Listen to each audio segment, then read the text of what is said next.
WWDC 2026好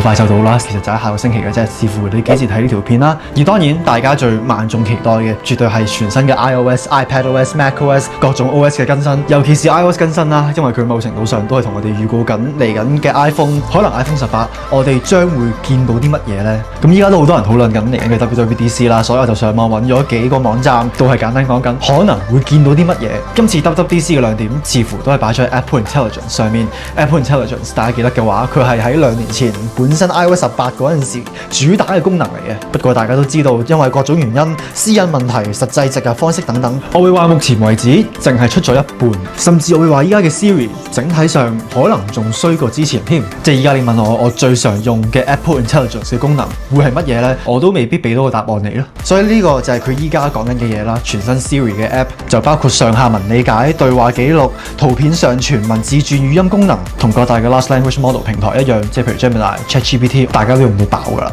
個人化理解能力啦，呢個似係當初 Apple 佢我諗2年前所主張嘅嘢啦，就係俾 Siri 直接喺呢部電話入邊去揾你所需要嘅資訊，唔需要打開 App， 唔需要打開文件，唔需要做任何嘢，你就已經有個答案喺度啦。例如問屋企人班機幾點到啊，今日有啲咩空檔可以安排到會議咁樣，呢啲全部都係我記得2年前喺 WWDC 見過嘅嘢嚟嘅。而如果大家一直以嚟都有留意開 Apple 或者各大科技品牌嘅資訊嘅話，咁相信大家都會知道嚟緊嘅 Apple Intelligence 將會係由 Gemini 去 power Siri 嘅。近呢幾年 Apple 都一直好想將 AI 融入去你部 iPhone 入邊啦，即係佢哋好想令到你哋覺得你部 iPhone 係一部 AI power 嘅 iPhone 啦。即係依家本身已經有 Visual Intelligence 呢樣嘢啦，就係基本上你攞呢部電話，你要影一樣嘢，佢就可以提供一啲同嗰樣嘢有關嘅 Google Search 啊。但係依家就係直接植入去你部 iPhone 相機入邊咯。另外就係呢度都有講啦，一個 App Widgets 嘅面板就係針對翻每一個人用相機都有佢自己嘅方法，每個人都有佢自己會想要有嘅排版。基本上就係俾呢部相機入邊有個畫面，就係俾你去撳翻一啲 shortcut 啦，即係譬如景深啊、曝光度、計時器、夜間模式。就譬如假設我成日都用景深呢樣嘢嘅話，我就唔需要直接去向上撇，再碌入去景深，再校咁樣，直接撳一個掣就可以去到我想要嘅地方咯。其實近呢幾年 AI 都係各大科技品牌，基本上任何同科技有關嘅公司，佢都總係揾緊啲辦法去將自己同 AI 掛鈎啦。依家有咁多 AI 功能啦，即係譬如蘋果有咁多，譬如隔離 Samsung 啊、Google 啊，甚至各大汽車品牌，越多嘅 AI 功能，某程度上其實都會令到某啲人去諗，甚至我都會啦，就係我到底會唔會真係想用呢啲功能呢？首先私隱係一個問題啦，即係譬如 Google Gemini， 佢係真係基本上係會將所有嘅 AI 功能、所有嘅 request 都會抌上去雲端處理咗之後再掟翻落嚟。而 Google 作為一個賣用家資料為名嘅公司，就更加唔使講啦。另外發現依家好多 AI 功能，佢越嚟越多都係想去幫你去自動化、去自動處理某啲動作咁樣啦。咁但係有陣時會覺得呢一樣嘢，佢其實係降低咗你對一樣嘢嘅掌控能力咯。你自己都唔知佢中間做啲乜嘢，你都唔知發生咗啲乜嘢，佢就已經幫你搞掂咗啦。而嗰啲嘢可能都未必係你自己最想要或者係最佳嘅選擇咯。某啲 YouTuber 都講過嘅例子，就係譬如你去旅行，你想 plan 你嘅行程，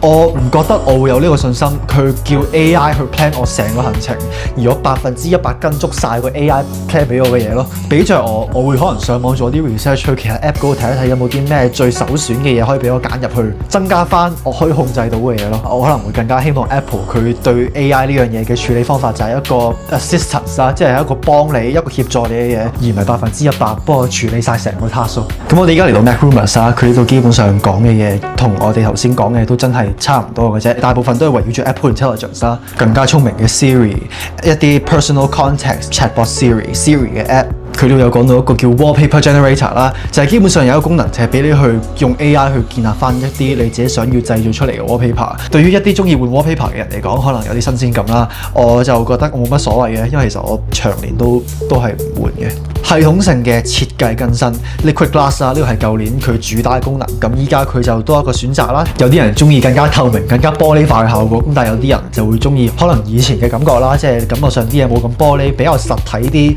我就冇乜所謂嘅，應該話我已經慣咗依家 Liquid Glass 佢嘅造型啦，咁所以。仲有一樣嘢就係拍呢條片之前，我自己簡單上網揾一揾咁樣啦。我發覺一個網站佢有講到一個有機會出嚟嘅嘢，而我其實幾中意嘅，就係呢個營養標籤同埋 health 嘅功能啦。基本上又係用翻 Visual Intelligence，俾你可以用翻你部 iPhone 嘅相機去掃翻你個嘢食或者你杯嘢飲佢嘅營養標籤，咁樣就將啲數據落咗喺 Apple Health 入邊。我諗我近呢2-3個月啦，我諗其實都係呢排嘅啫，我都會開始留意翻，即係譬如每支嘢飲佢營養標籤啦，即係以前唔係唔睇啊，咁但係依家即係譬如七仔，我會想知道呢一支嘢飲佢有幾多 gram 嘅蛋白質咧，咁樣純粹心理上知道又好，但係我都知道有啲人即係譬如你想減肥或者你有相關嘅飲食習慣，以往你都可能要用翻第三方嘅營養 app 去做呢樣嘢啦，即係譬如我聽過 MyFitnessPal 好似可以 mark 低你飲食記錄嘅，呢樣嘢可能會更加方便咯，即係你唔需要做咁多嘢，你只要用部電話掃一掃，咁就自己 lock 咗入去啦。影片自動字幕，咁就係當佢冇顯示字幕嗰陣時，佢就會自動將你講嘅嘢嘅聲就自己轉成文字擺下低俾你簡單啲去睇。對於一啲聽障嘅人士，又或者甚至係一啲譬如你緊要嘅場合，你唔可以好大聲播片，但係你又想知條片講乜，但係又冇字幕，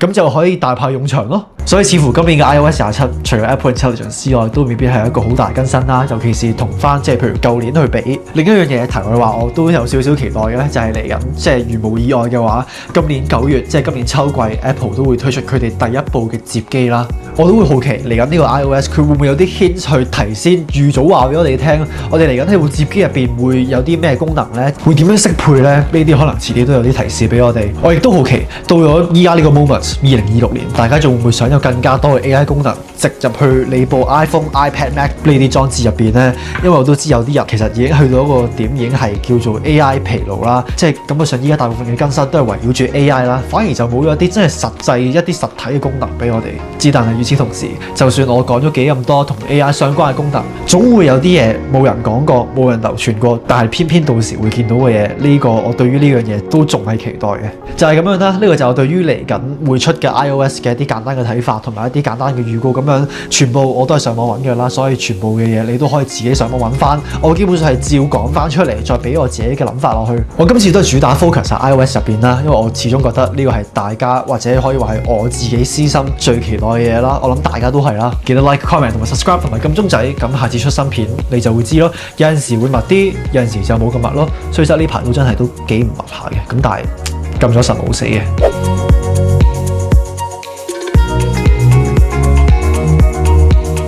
所以 Siri 理論上就係會